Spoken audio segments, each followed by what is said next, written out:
You will notice that life expectancy has basically risen along with wealth in general. But what do we see mostly? What do we see? What stands out? We see a tremendous and growing economic disparity. Africa, for example, is just left in the dust by the Western nations. We went from this to this. Economic disparity is obviously growing. Now, why am I bringing this up? There is some research that's been done by a few parties, one being Richard Wilkinson of the University of Nottingham in the UK, which has shown a strong correlation between crime and income inequality. Not absolute income, but inequality itself. It's psychological. For example, in the United States, which has the largest income gap in the world, I wonder why of course we're also the wealthiest in the world. I wonder why we have the largest prison population in the world. Why is there so much distortion? It's possibly because of this tremendous economic stratification.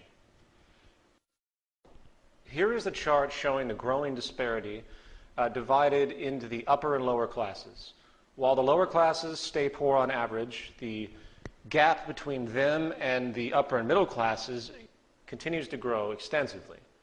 I believe this is the basic source of the increase in crime across this planet holistically. There seems to be a correlation between growing disparity in prison population and hence crime. The more income inequality, the more crime. It comes from what some people refer to as psychosocial stress. So, coming back to my original point, when it comes to the concept of security, I think one of the most important things we should be considering is reducing the global income gap. In other words, I think that the more this inequality in the world grows, the more world conflicts that will arise on multiple levels. Okay, now we're going to move on to paper proclamations. Today we use paper proclamations, as we call them, to denote a person's so-called rights. And just like laws, they are culturally biased, artificial concoctions, which attempt to solve reoccurring problems by simply declaring something with words on paper, usually. Rights, in fact, have been invented to protect ourselves from the negative byproducts of the social system itself.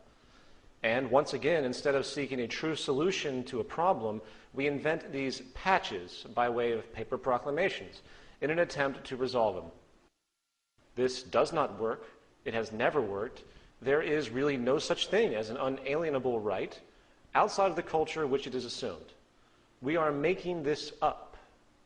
Therefore, liberties need to be inherent in the social system by design, not alluded to ambiguously on paper. As a classic example of this, let's take the notion of divine law, the famed 10 Commandments. Thou shalt not steal, thou shalt not murder. Why? These are surface notion cop-outs created by men who didn't have any real information, who did not understand that we live in a cause and effect reality.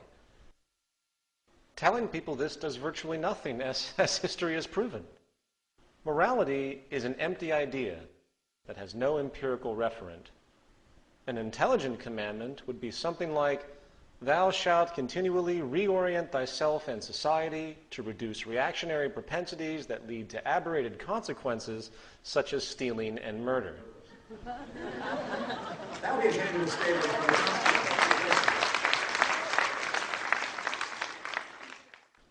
The same surface irrelevancy applies to any constitution or Bill of Rights of any country on this planet. In the Bill of Rights of the United States, there is an attempt to secure certain freedoms and protections by way, again, of mere text on paper.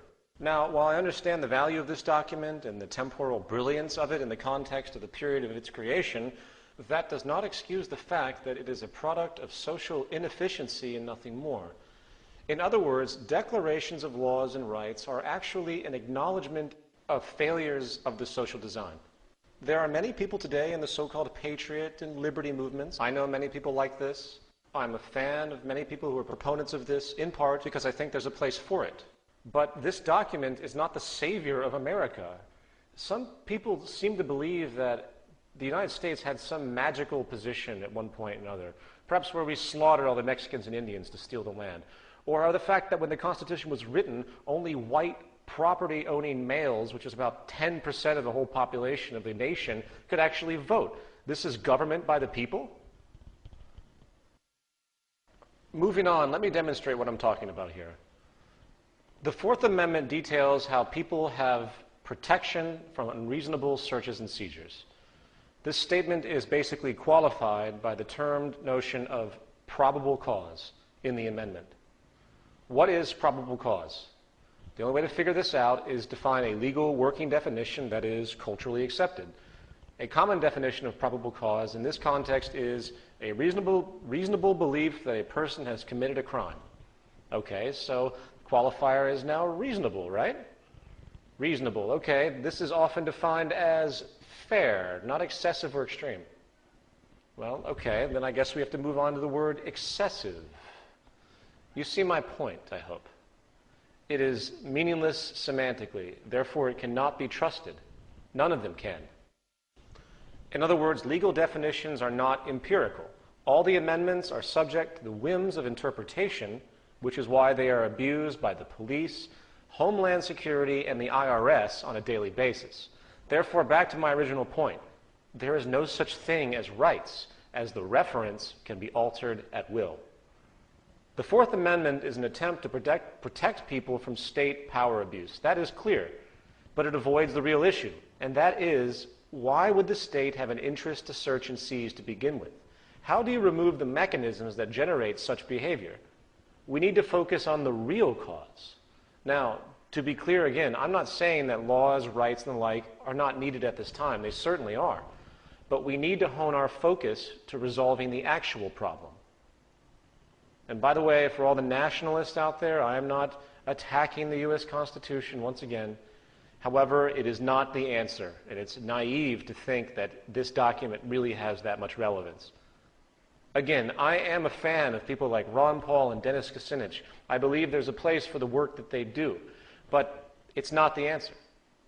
The history of America is just like the history of any other country on this planet. It is a history of deception, fraud, and corruption. There is nothing to return to, for the integrity was never there to begin with. We must move forward, not backwards. And this brings us to government.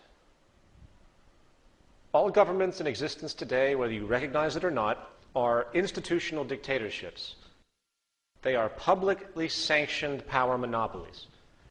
And democracy, as it is practiced today, is simply a game that is played, I'm sorry, but it's simply a game that's played to give the public the illusion of control.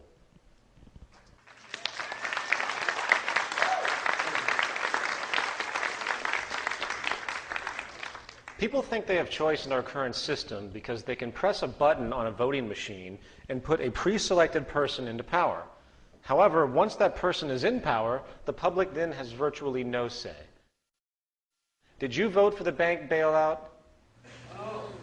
Did you vote for the cabinet of a new president? Did you vote for the tax increase? Do you vote for where highways or power grids or any infrastructure goes? Did you vote for the wars in Afghanistan and Iraq? No, you didn't. So where is your real participation?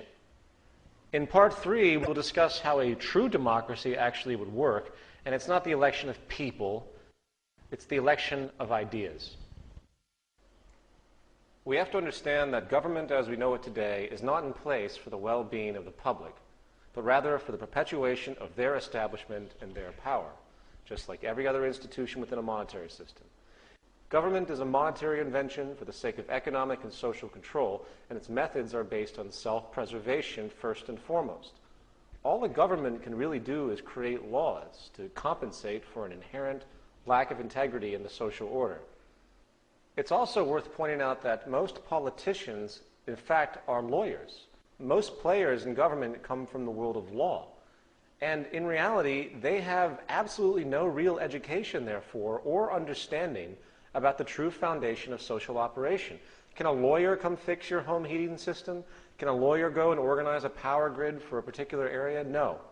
Lawyers, and hence